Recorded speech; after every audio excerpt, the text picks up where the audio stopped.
At the beginning of the story, we are introduced to Malik, a 19-year-old boy who is brought to one of the biggest and most dangerous prisons in France after being sentenced to 6 years in prison. The prison has huge, cold walls, and Malik has no friends or family there. He can barely read or write, and the old scars on his face tell the story of the difficult life he has lived. The prison guards search him thoroughly, make him take off his clothes, and even take away the small amount of money he had hidden. Now, the only thing left to his name is a brand new pair of shoes. As soon as Malik steps into the prison yard, he realizes that life inside is completely different from the outside world. Two major groups control the prison. On one side is the Corsican gang. Even though they have fewer members, they control all the guards and prison officials. On the other side is a much larger group of Muslim prisoners. Despite their greater numbers, they have very little power because the Corsicans are the ones who truly run the prison. Malik is a complete stranger to both groups. On his very first day, a few prisoners attack him and even steal his new shoes. He fights back as much as he can, but being all alone, he is badly beaten. During those first few days, Malik silently endures hunger, beatings, and constant humiliation. Every night he lies alone in his cell, wondering if he will ever make it out of this living hell alive. The leader of the Corsican gang is Billy, an old but extremely dangerous man who controls the entire prison. Even the prison guards do not dare to argue with him because he is the one who truly rules the place. Around that time, a new Muslim prisoner named Imran arrives. In the outside world, he is an important witness in a major court case, and within a few days, he is supposed to testify against a member of the Corsican gang. Billy cannot allow that to happen. He wants Imran dead before he reaches the courtroom. The problem is that Imran is kept in the Muslim section of the prison, where the Corsican gang cannot easily reach him. That is when Billy notices Malik, the new and vulnerable prisoner. Billy calls Malik over and gives him a terrifying choice. He tells him very clearly that he must kill Imran or prepare to die himself. Malik is horrified because he has never killed anyone before.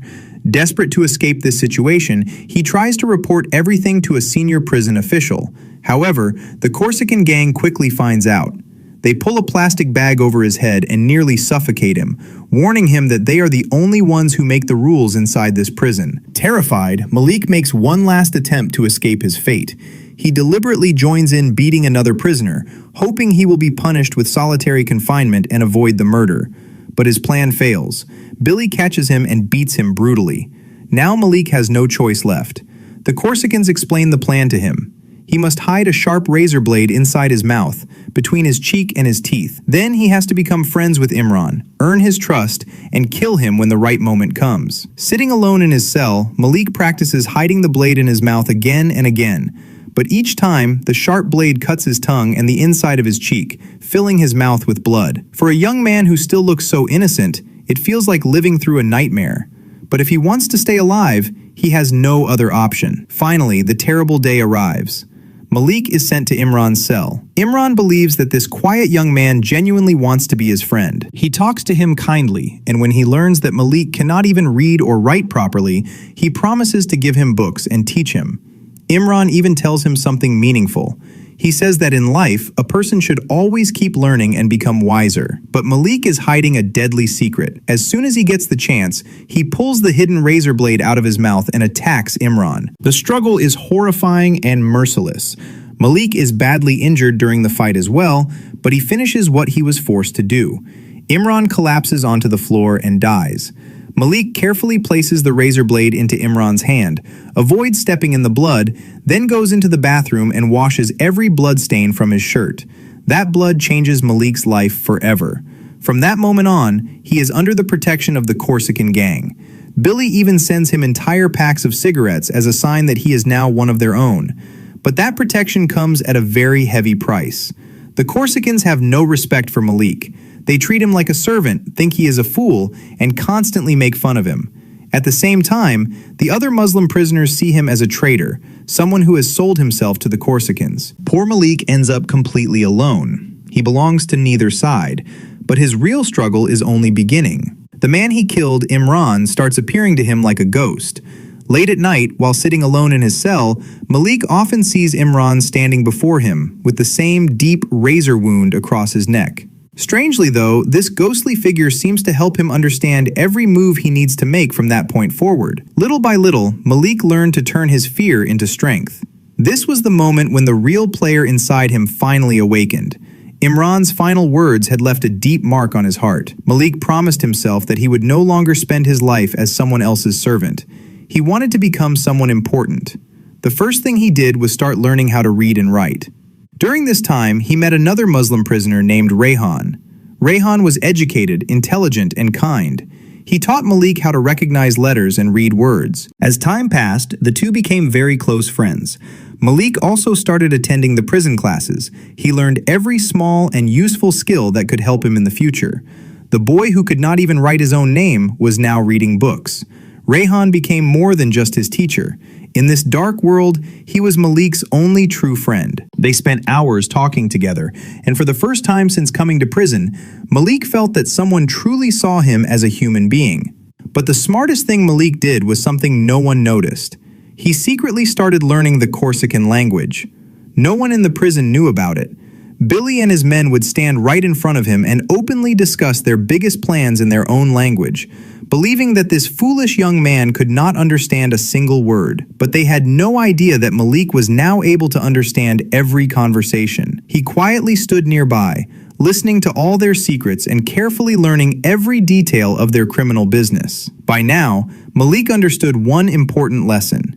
In a world as dangerous as this prison, the only way to survive and rise to the top was to know your enemy's weaknesses and keep their secrets safely with you. Then one day, everything inside the prison began to change. The government ordered that most of the Corsican prisoners should be transferred to prisons closer to their own region.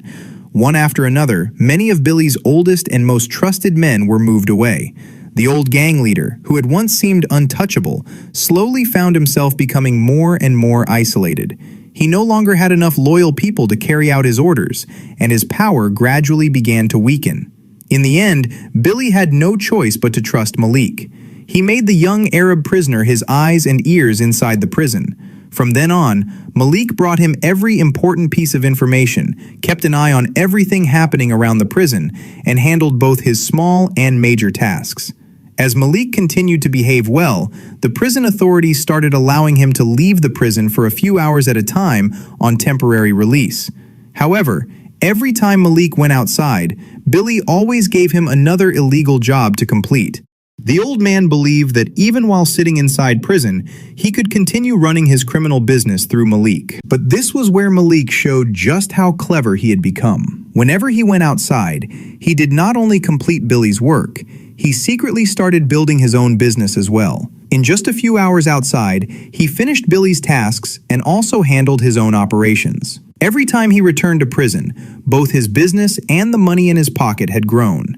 It was an extremely dangerous double game. One small mistake could have cost him his life, but Malik was now willing to take every risk. Inside the prison, he acted like Billy's loyal servant.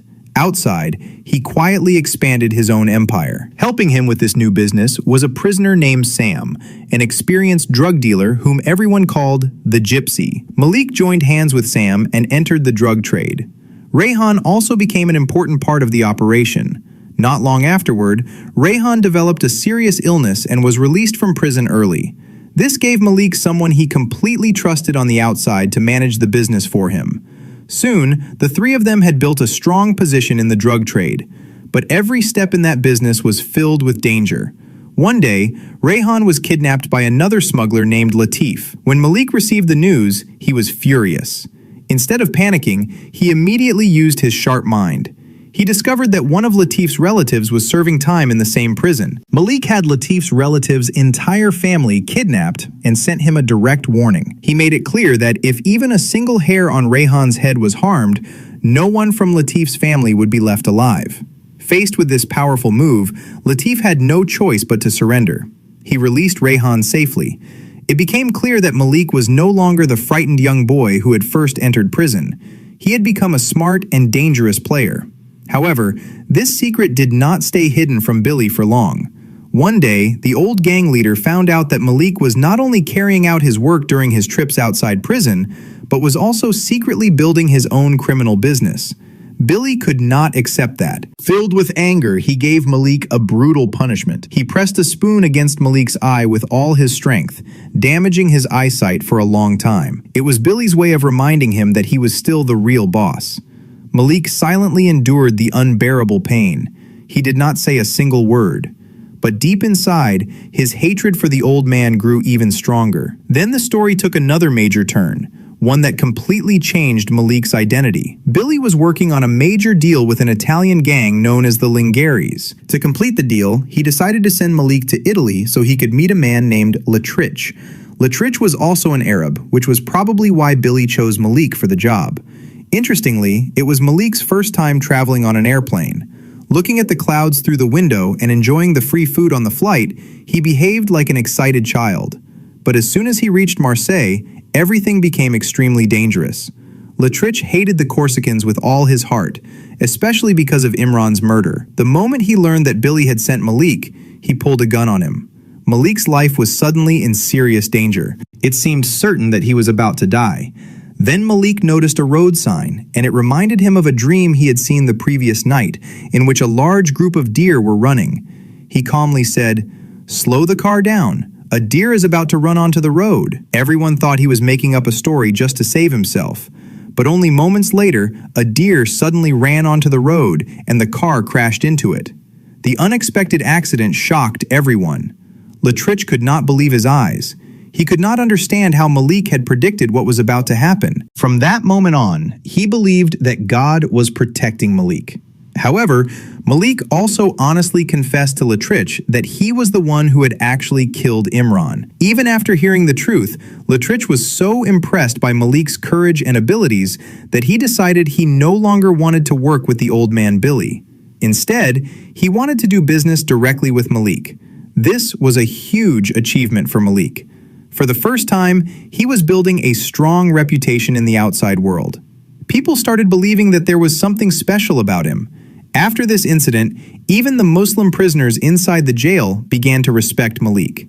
The same people who had once called him a traitor now stood behind him and were ready to follow his lead. While the Corsican gang continued to lose its power, Malik became stronger with each passing day. This was the same young man who had once been beaten just for trying to keep his shoes. Now, he was gradually becoming one of the most powerful leaders inside the prison. Meanwhile, Billy began to suspect that someone within his own organization was secretly leaking information. The truth was that Jackie, the man who managed Billy's business outside the prison and served as his right-hand man, had secretly joined forces with the Italians. The moment Billy found out, he was furious. He gave Malik a dangerous order. He told him to go outside and kill Jackie. But Billy had his own hidden plan. He believed that Malik would either fail to kill Jackie or die while trying. Either way, Billy would get rid of a problem. However, Malik was no longer an inexperienced player. Together with Rayhan, he came up with a different plan. Instead of attacking Jackie directly, they first eliminated his bodyguards.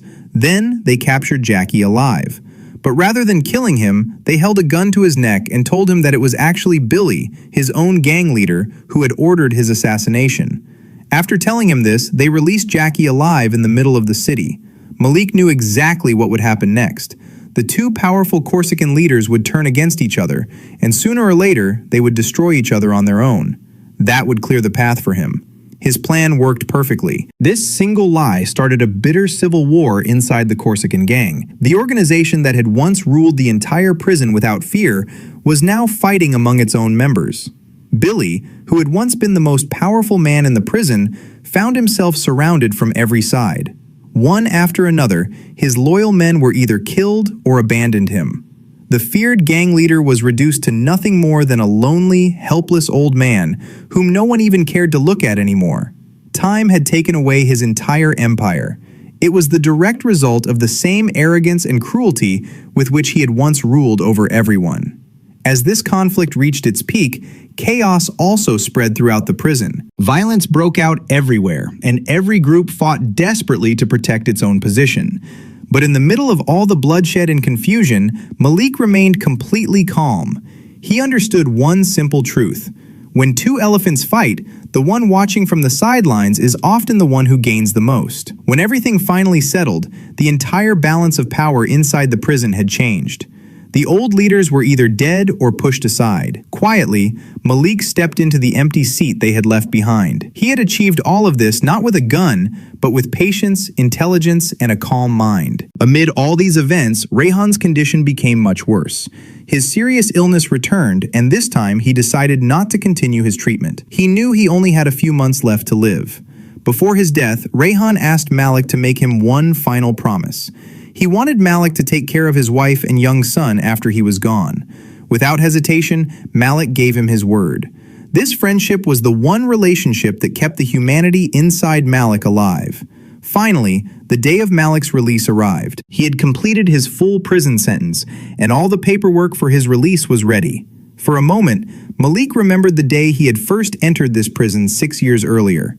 Back then, he had been a frightened, lonely young man with nothing to his name. But the man walking out today was completely different. As soon as Malik stepped outside the prison gates, he saw Rayhan's wife and young son waiting for him. He greeted them warmly, and the three of them walked forward together. But the story did not end there. As they continued walking, a long convoy of cars slowly followed behind them. Every one of those vehicles belonged to Malik's people. The frightened and helpless boy who had once entered prison with nothing had now become one of the most powerful figures in the criminal underworld. If you enjoyed the video, don't forget to leave a like and subscribe to the channel.